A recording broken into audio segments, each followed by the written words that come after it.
प्रणाम भगवान। ओम श्री गुरुवे नमः। ओम अखंडानंद बोधाय शिष्य संतापहारिणे सच्चिदानंद रूपाय रामाय गुरुवे नमः। ओम शांति शांति शांति। ओम ब्रह्म ज्ञान और उसकी साधना द्वारा स्वामी अखंडानंद सरस्वती जी महाराज द्वारा भगवान और स्वामी जी आत्मा के अकर्तापन और आलिप्त में दृष्टांत के संबंध में बता रहे हैं। मंत्र नंबर 32 और 33 ले रहे हैं। मंत्र है यथा सर्वगतम सौक्ष्म्यतात् आकाशम न उपलिप्यते सर्वथा अवस्थितो देहे तथा आत्मा न उपलभ्यते। यथा प्रकाशयत् एकः कृत्स्नं लोकम् इमं रविः क्षेत्रं क्षेत्री तथा कृत्स्नं प्रकाशयति भारतः। अर्थ है जिस प्रकार सर्वव्यापक आकाश सूक्ष्म होने के कारण उपलिप्त नहीं होता, उसी प्रकार देह में सर्वत्र अवस्थित आत्मा उपलेप को प्राप्त नहीं होता। जिस प्रकार एक सूर्य एक संपूर्ण जगत को प्रकाशित करता है, उसी प्रकार हे भारत एक ही क्षेत्रज्ञ संपूर्ण क्षेत्रों को प्रकाशित करता है। कहते हैं कि जो शब्दादि गुणों से युक्त आकाश आदि पदार्थ हैं वे ही ज्ञेय होते हैं, और जो निर्गुण पदार्थ होगा उसमें ज्ञेय का कोई संबंध नहीं हो सकता। तब निर्गुण होने के कारण अव्यय आत्मा न करता है न लिप्त होता है, इस कथन में कोई दृष्टांत नहीं हो सकता।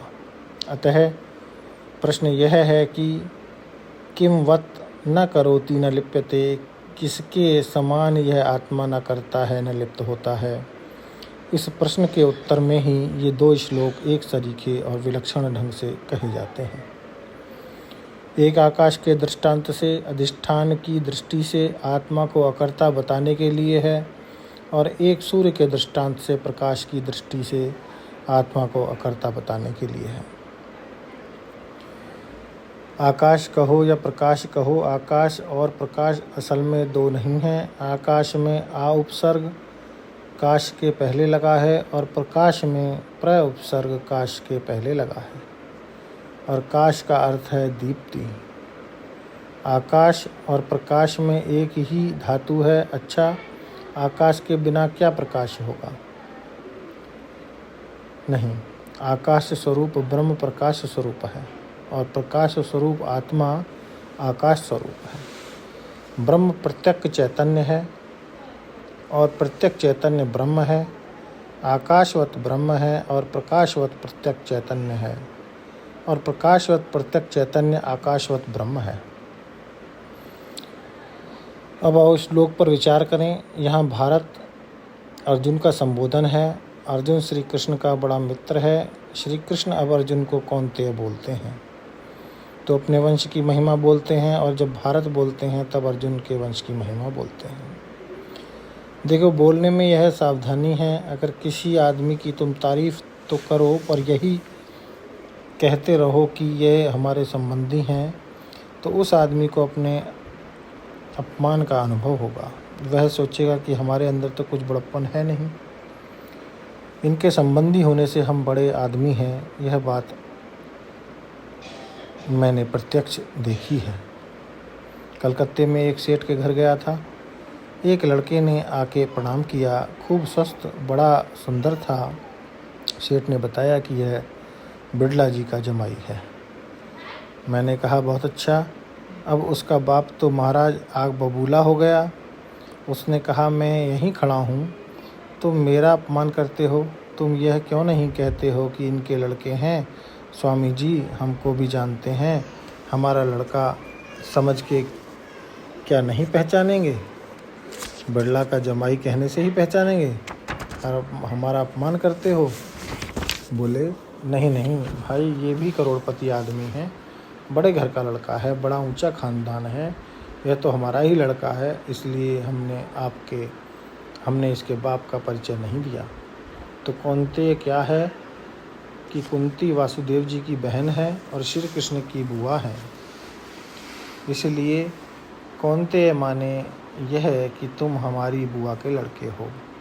यह बात तुम्हारी समझ में जरूर आ जाएगी। हम बड़े प्रेम से बताते हैं। अथवा कुंती शब्द का अर्थ है संगीन, जो बंदूक के सिरे पर लगाते हैं। अतः कुंती माने तीक्ष्ण बुद्धि।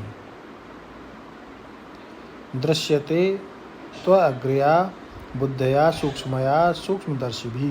तुम कुंती नंदन हो तो तुम्हारी बुद्धि बड़ी तीक्ष्ण है। कुंती बुद्धि भी बड़ी तीक्ष्ण थी। उसने अर्जुन के पास खबर भेजी थी कि यद अर्थम क्षत्रिया सूते तस्य कालो अयम गता।